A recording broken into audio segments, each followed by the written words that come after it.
La luna deslumbrante asoma entre los árboles. La oscuridad de la noche lo inunda todo. Y una tenue niebla comienza a aparecer. Adéntrate en el bosque, busca el árbol viejo, siéntate a su lado. Ponte cómodo, cierra los ojos y escucha la historia que traen hasta ti las criaturas de la noche. Bienvenidos. Estos son los cuentos del bosque oscuro.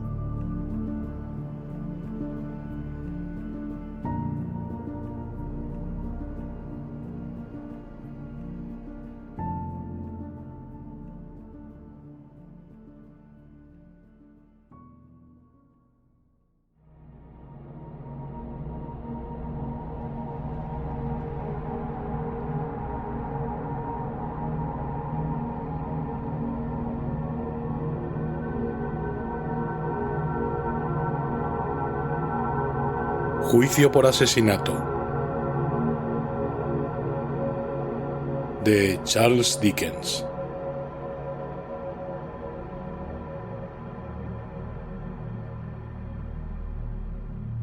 He observado siempre el predominio de una falta de valor, incluso entre personas de cultura e inteligencia superiores, para hablar de las experiencias psicológicas propias cuando éstas han sido de un tipo extraño.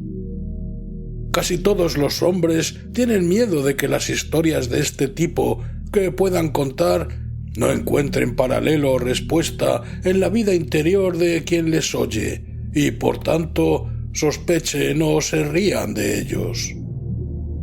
Un viajero sincero que hubiera visto un animal extraordinario parecido a una serpiente marina no le tendría miedo alguno a mencionarlo. Pero si ese mismo viajero hubiera tenido algún presentimiento singular, un impulso, un pensamiento caprichoso, una supuesta visión, un sueño o cualquier otra impresión mental notable, se lo pensaría mucho antes de mencionarlo. Atribuyo en gran parte a esa reticencia la oscuridad en la que se encuentran implicados estos temas. No comunicamos habitualmente nuestra experiencia de estas cosas subjetivas, lo mismo que lo hacemos con nuestras experiencias de la creación objetiva. Como consecuencia, la experiencia general a este respecto parece algo excepcional, y realmente es así por cuanto es lamentablemente imperfecta. En lo que voy a relatar no tengo intención de plantear, refutar o apoyar teoría alguna. Conozco la historia del librero de Berlín. He estudiado el caso de la esposa de un miembro ya fallecido de la Sociedad Astronómica Real, tal como lo cuenta Sir David Brewster, y he seguido minuciosamente los detalles de un caso mucho más notable de ilusión espectral que se produjo en mi círculo de amigos íntimos. En cuanto a esto último, quizás sea necesario afirmar que quien lo sufrió, una dama, no estaba relacionada conmigo ni siquiera mínimamente. Una suposición equivocada a ese respecto podría sugerir una explicación de una parte de mi propio caso, pero solo de una parte, que carecería totalmente de fundamento. No puede hacerse referencia a que haya heredado yo alguna peculiaridad desarrollada, ni he tenido antes en absoluto experiencia similar alguna, ni la he tenido tampoco desde entonces. Hace muchos años, o muy pocos, que eso no importa ahora nada, se cometió en Inglaterra cierto asesinato que llamó mucho la atención. Nos enteramos de más asesinatos de los necesarios conforme se van sucediendo y aumentando su atrocidad. Y de haber podido, habría enterrado el recuerdo de aquel animal particular al tiempo que su cuerpo era enterrado en la cárcel de Newgate.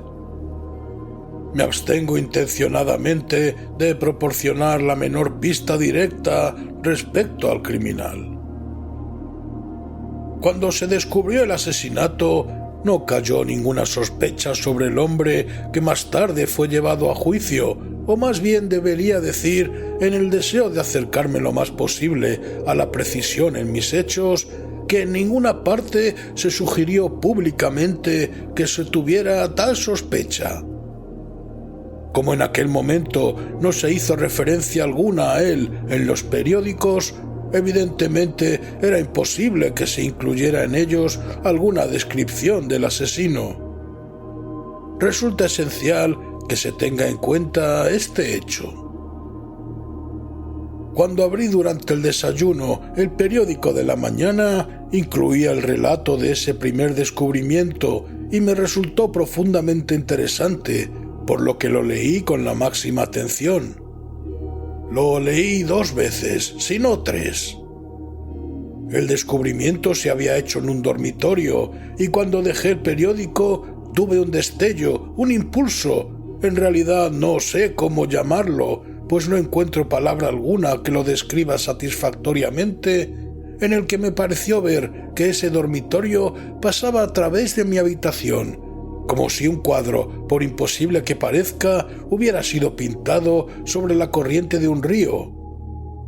Aunque cruzó mi habitación de una manera casi instantánea, resultaba perfectamente claro. Tan claro que observé perfectamente, con una sensación de alivio, que el cadáver no estaba en la cama. Donde tuve esta curiosa sensación no fue en un lugar romántico, sino en mis habitaciones de Piccadilly, muy cerca de la esquina de St. James Street. Para mí fue algo totalmente nuevo. En ese momento me encontraba sentado en mi butaca y la sensación se acompañó de un peculiar estremecimiento que cambió aquella de sitio. Aunque hay que tener en cuenta que la butaca podía moverse fácilmente sobre unas ruedecillas. Me dirigí a una de las ventanas. La habitación, situada en el segundo piso, tenía 2 ventanas, para descansar la vista viendo el movimiento de Piccadilly. Era una hermosa mañana otoñal y la calle estaba alegre y centelleante. Soplaba el viento. Al mirar hacia afuera, observé que el viento sacaba del parque una buena cantidad de hojas caídas que una ráfaga arrastró y formó con ellas una columna espiral. Cuando la columna cayó y se dispersaron las hojas, vi a 2 hombres al otro lado del camino que iban desde el oeste hacia el este. Uno iba detrás del otro. El primero se volvía a menudo para mirar por encima del hombro. El segundo le seguía a una distancia de unos 30 pasos, con la mano derecha levantada amenazadoramente. Atrajo primero mi atención la seguridad y fijeza del gesto amenazador en un lugar tan público, y después la circunstancia notable de que nadie le prestara atención.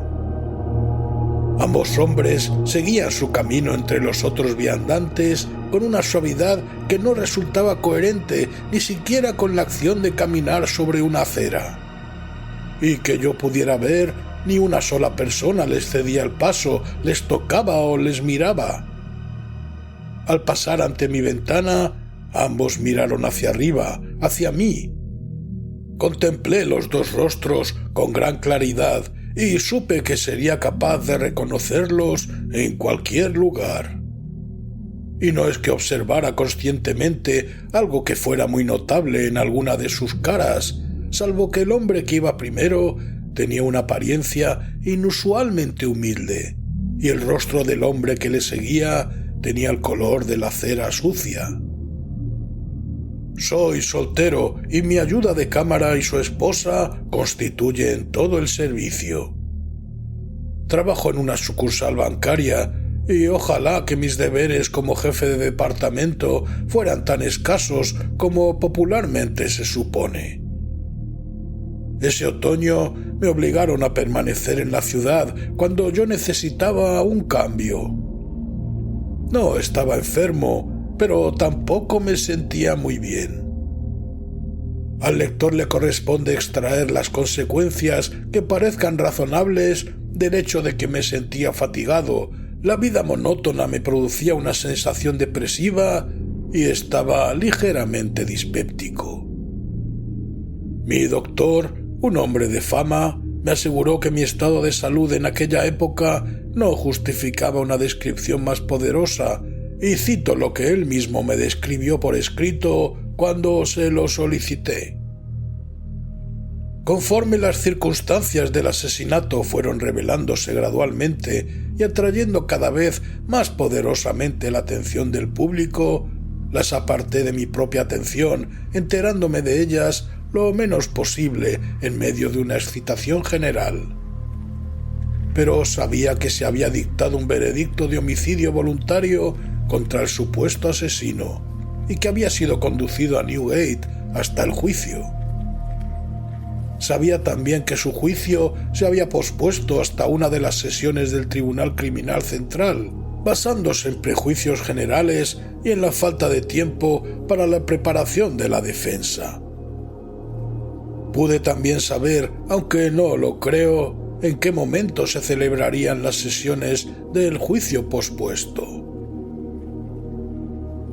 Mi sala de estar, el dormitorio y el vestidor están todos en el mismo piso. Con el vestidor solo hay comunicación a través del dormitorio. La verdad es que en él hay una puerta que en otro tiempo comunicaba con la escalera, pero desde hacía años una parte de las tuberías de mi baño pasaba por ella. En ese mismo periodo, y como parte del mismo arreglo, la puerta había sido claveteada y recubierta de lienzo.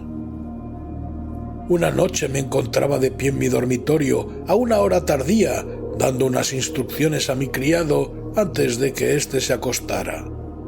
Me encontraba de cara a la única puerta disponible de comunicación con el vestidor, que estaba cerrada.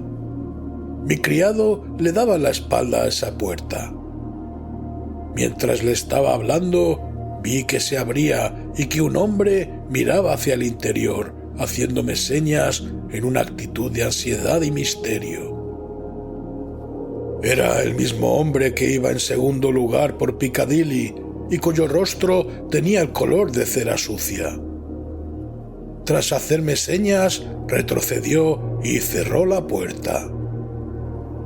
Sin mayor retraso que el necesario para cruzar el dormitorio, abrí la puerta del vestidor y miré en el interior. Llevaba ya una vela encendida en la mano. No tuve ninguna expectativa interior de que fuera a ver esa persona en el vestidor, y no la vi allí. Dándome cuenta de que mi criado parecía sorprendido, me volví hacia él y le dije: «Derrick, pensará que conservo el sentido si le digo que creí ver un...». Mientras estaba allí, le puse una mano sobre el pecho y con un sobresalto repentino se puso él a temblar violentamente y contestó: «Oh, señor, claro que sí, señor, un cadáver haciéndole señas». Estoy convencido de que John Derrick, mi criado fiel durante más de 20 años, no tuvo la menor impresión de haber visto esa aparición hasta que le toqué. Cuando lo hice, el cambio que se produjo en él fue tan sorprendente que creo absolutamente que obtuvo su impresión de alguna manera oculta a través de mí y en ese preciso instante. Le pedí a John Derrick que trajera un poco de brandy y le di una copa, alegrándome de tomar yo otra. De lo que había sucedido antes del fenómeno de aquella noche, no le conté una sola palabra. Reflexionando sobre ello, estaba absolutamente seguro de que nunca antes había visto ese rostro, salvo en aquella ocasión en Piccadilly. Comparando la expresión que tenía al hacerme señas desde la puerta con la expresión en el momento en que levantó la vista para mirarme, mientras yo estaba de pie junto a la ventana, llegué a la conclusión de que en la primera ocasión había tratado de adherirse a mi recuerdo y de que en la segunda había querido asegurarse de que lo recordaba inmediatamente. Aquella noche no me resultó muy cómoda, aunque tenía la certidumbre, difícil de explicar, de que la aparición no regresaría. Cuando llegó la luz del día, caí en un sueño profundo del que me despertó John Derrick, que vino junto a mi cama con un papel en la mano. Por lo visto, ese papel había sido motivo de un altercado en la puerta entre su portador y mi criado. Se me citaba en él para que sirviera como jurado en la siguiente sesión del Tribunal Criminal Central en el Old Bailey. Como John Derrick sabía bien, nunca antes me habían citado para ese jurado. Mi criado estaba convencido, aunque en este momento no estoy seguro de si tenía razón o no, de que los jurados que se elegían habitualmente tenían una calificación social inferior a la mía y por eso se había negado en principio a aceptar la citación. El hombre que la llevaba se tomó el asunto con gran frialdad. Afirmó que mi asistencia o no le importaba en absoluto. La citación estaba allí y el atenderla o no era un riesgo mío, no suyo. Durante 1 o 2 días dudé si debía responder a esa llamada o no hacerle caso. No era consciente de que se estuviera produciendo la menor atracción, influencia o desviación misteriosa. De eso estoy tan absolutamente seguro como de cualquier otra afirmación que haga aquí. Finalmente decidí que asistiría porque significaría una interrupción en la monotonía de mi vida. El día designado fue una mañana fría del mes de noviembre. En Piccadilly había una niebla densa y oscura que se volvió claramente negra en los alrededores opresivos del Tribunal de Temple. Los pasillos y escaleras del Palacio de Justicia me parecieron resplandecientemente iluminados con gas y el propio tribunal estaba similarmente iluminado. Creo que hasta que fui conducido por los oficiales al tribunal antiguo y lo vi abarrotado de gente, no sabía que ese día iba a juzgarse al asesino. Creo que hasta que me ayudaron a entrar en el tribunal antiguo con considerable dificultad, no sabía a cuál de los 2 tribunales se me había citado. Pero no hay que tomar esto como una afirmación rotunda, pues no estoy totalmente seguro de que fuera así. Tomé asiento en el lugar designado para que aguardaran los jurados y miré a mi alrededor en el tribunal lo mejor que pude a través de la espesa nube de niebla y alientos. Observé un vapor negro que colgaba como una cortina lóbrega por la parte exterior de los grandes ventanales y observé y presté atención al sonido ahogado de las ruedas sobre la paja o al cascajo que cubrían la calle. Presté también atención al murmullo de las personas que allí se reunían y que traspasaba de vez en cuando un silbido agudo o un saludo o una canción más fuertes que el resto. Poco después entraron los jueces, que eran 2, y tomaron asiento.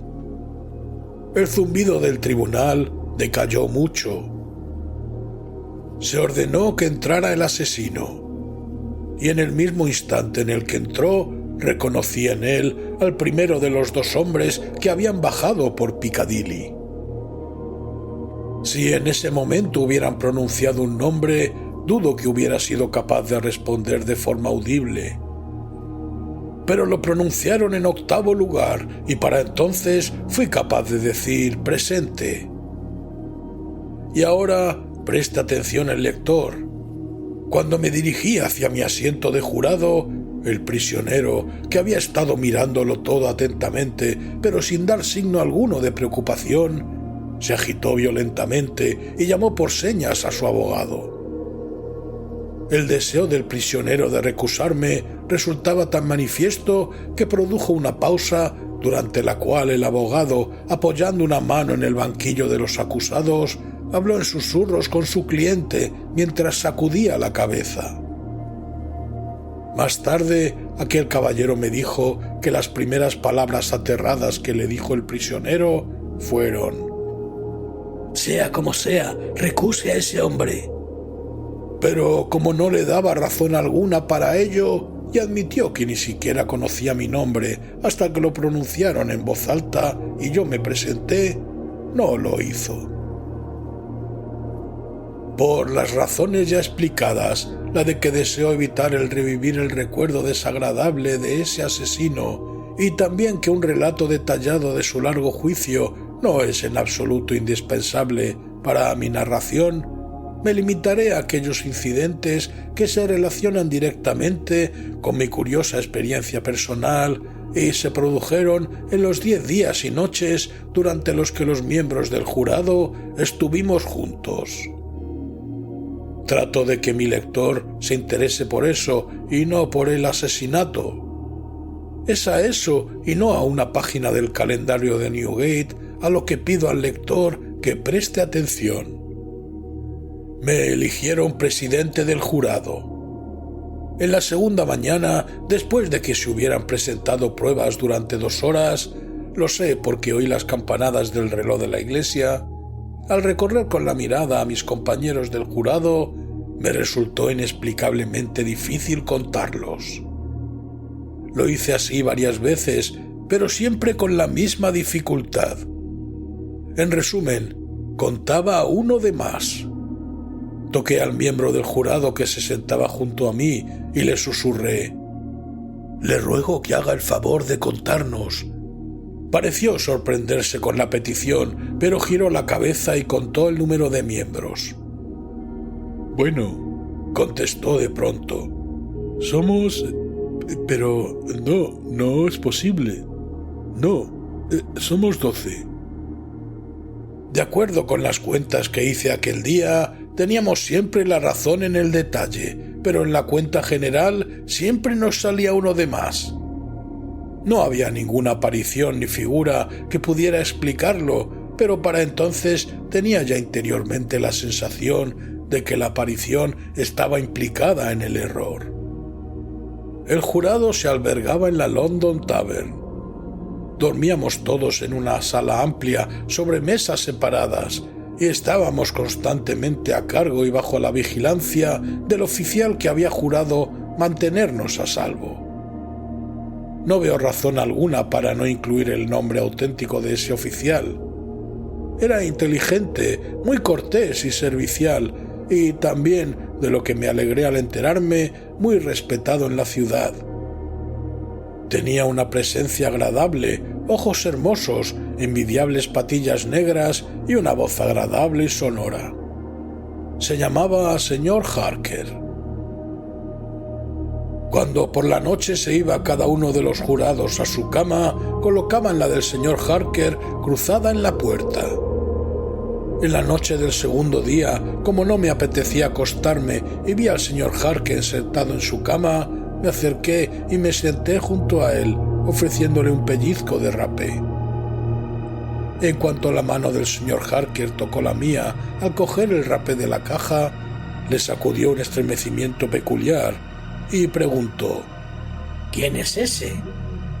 Miré la habitación siguiendo la dirección de los ojos del señor Harker y vi de nuevo la figura que esperaba, al segundo de los 2 hombres que habían bajado por Piccadilly. Me levanté y avancé unos pasos. Después me detuve y dándome la vuelta miré al señor Harker.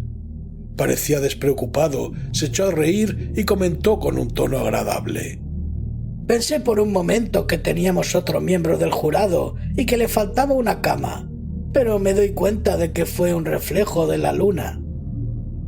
No hice revelación alguna al señor Harker, pero le invité a que paseara conmigo hasta el extremo de la habitación y observé lo que hacía la figura. Se quedaba en pie unos momentos junto a la cama de cada uno de los miembros del jurado, cerca de la almohada. Se colocaba siempre al lado derecho de la cama y siempre también cruzaba hasta la cama siguiente pasando por los pies. Por la acción de su cabeza parecía que simplemente se quedaba mirando pensativamente a cada uno de los jurados acostados. No me prestó atención a mí, ni mi cama, que era la más próxima a la del señor Harker. Después dio la impresión de salir por donde entraba la luz de la luna, a través de un alto ventanal, como si subiera por un tramo de escalera situado en el aire. A la mañana siguiente, durante el desayuno, descubrimos que todos los presentes, salvo el señor Harker y yo, habían soñado la noche anterior con el hombre asesinado. Estaba ya convencido de que el segundo hombre que había bajado por Piccadilly era el asesinado, por así decirlo, como si su testimonio inmediato así me lo hubiera hecho saber. Pero aún así, aquello sucedía de una manera para la que yo no me encontraba preparado. Durante el quinto día del juicio, cuando el fiscal estaba terminando su caso, presentó una miniatura del asesinado que faltaba en su dormitorio cuando se descubrió el hecho y que después fue encontrada en un lugar oculto en el que el asesino había sido visto cavando en el suelo. Tras ser identificada por el testigo, la presentaron al tribunal y luego la pasaron al jurado para que éste la inspeccionara. Mientras un oficial vestido con una túnica negra se dirigía con la miniatura hacia mí, la figura del segundo hombre, que había bajado impetuosamente por Piccadilly, surgió de la multitud, le tomó la miniatura al oficial y me la entregó con sus propias manos. Al mismo tiempo, en un tono bajo y hueco, me decía antes de que yo viera la miniatura metida en una caja: Entonces yo era más joven y la sangre no faltaba en mi rostro. Después se interpuso entre mí y el jurado al que yo entregué la miniatura, y entre este y el siguiente, y así entre todos, hasta que la miniatura volvió a mí.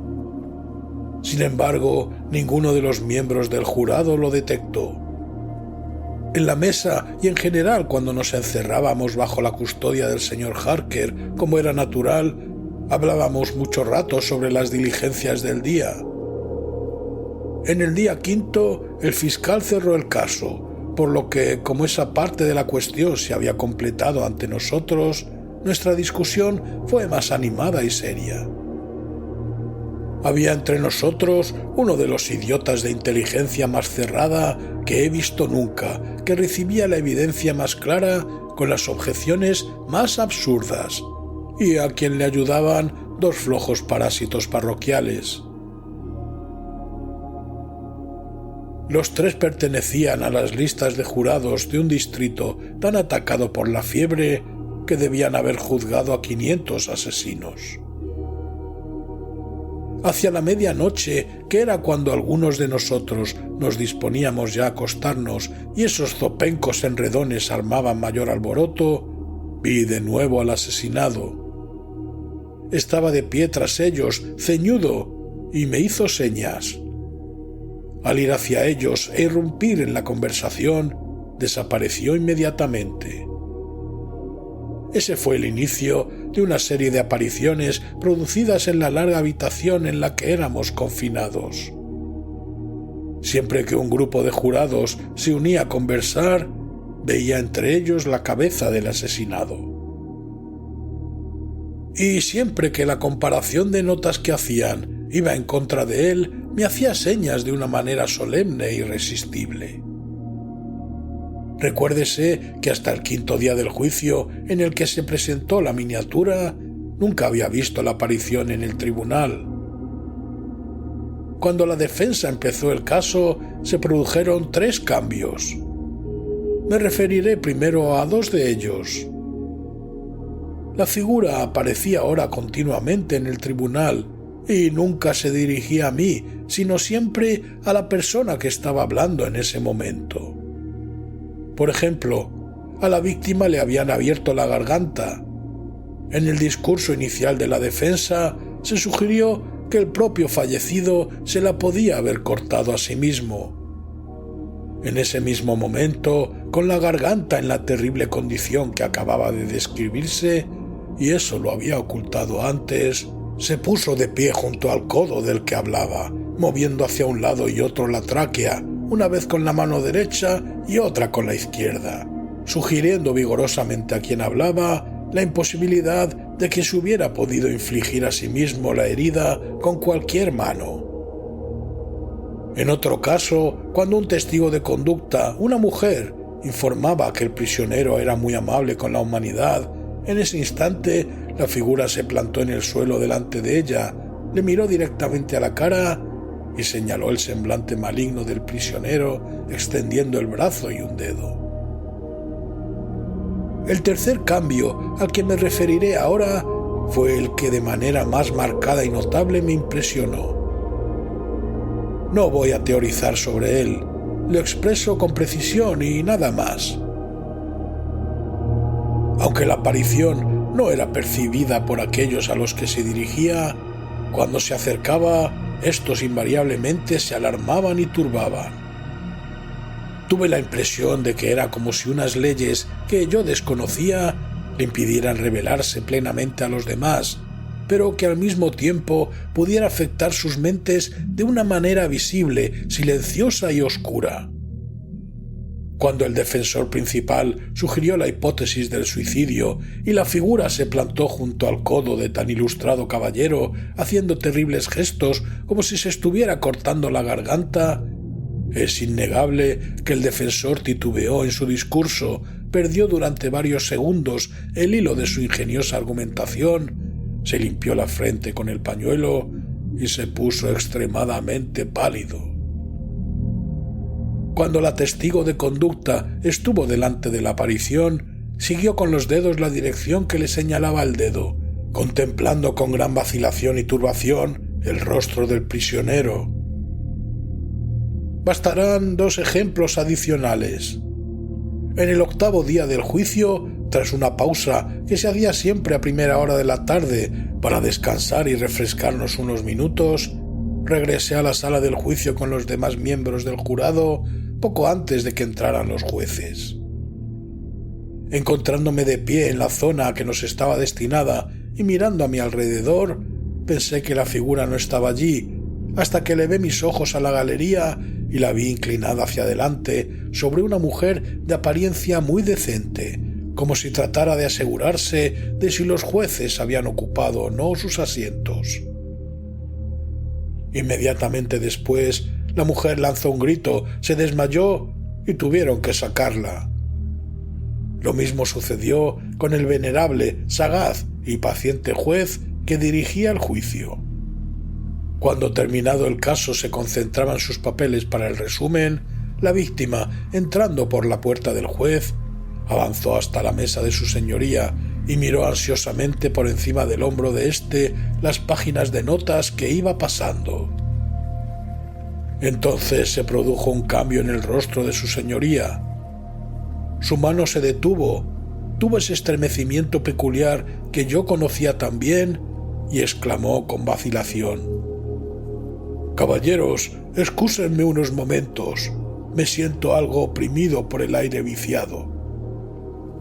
Y tras decir eso, no se recuperó hasta beber un vaso de agua.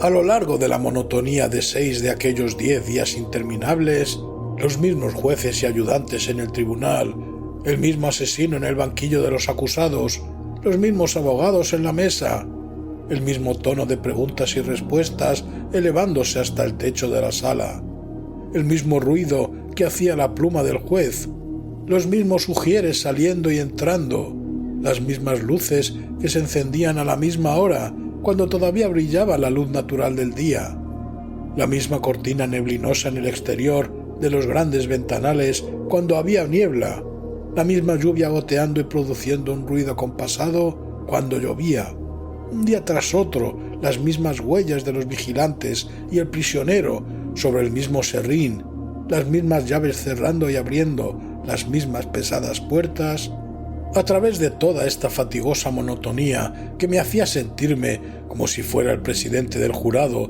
desde hacía muchísimo tiempo, y Piccadilly hubiera florecido al mismo tiempo que Babilonia, el asesinado no perdió nunca un solo rasgo de claridad ante mis ojos, ni fue en momento alguno menos evidente y perceptible que cualquier otra persona que allí hubiera.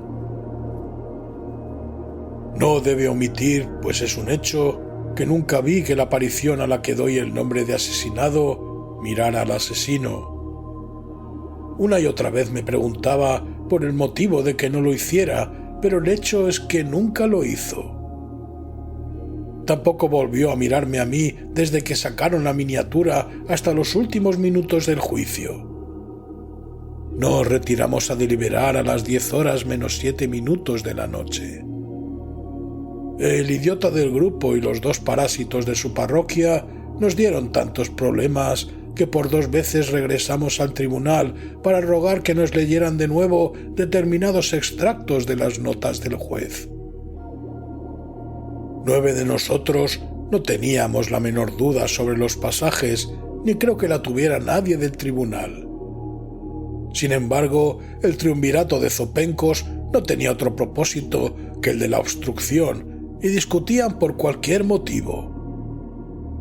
Al final prevaleció nuestra opinión, y el jurado volvió a entrar en la sala a las 10:12. El asesinado estaba en ese momento en pie directamente enfrente del jurado, al otro lado de la sala. Cuando ocupé mi lugar, posó sus ojos en mí con la mayor atención. Pareció satisfecho y lentamente agitó un enorme velo gris que por primera vez llevaba sobre el brazo, sobre la cabeza y sobre toda su figura. Cuando pronuncié el veredicto culpable, desapareció el velo y con él todo lo que cubría, quedando vacío ese espacio. Cuando el juez preguntó al asesino, según su costumbre, si tenía algo que añadir antes de que se dictara la sentencia de muerte, pronunció vagamente algo que en los titulares de los periódicos del día siguiente fue descrito como unas palabras audibles a medias, incoherentes y vagas, en las que creyó entenderse que se quejaba de no haber tenido un juicio justo porque el presidente del jurado estaba predispuesto contra él.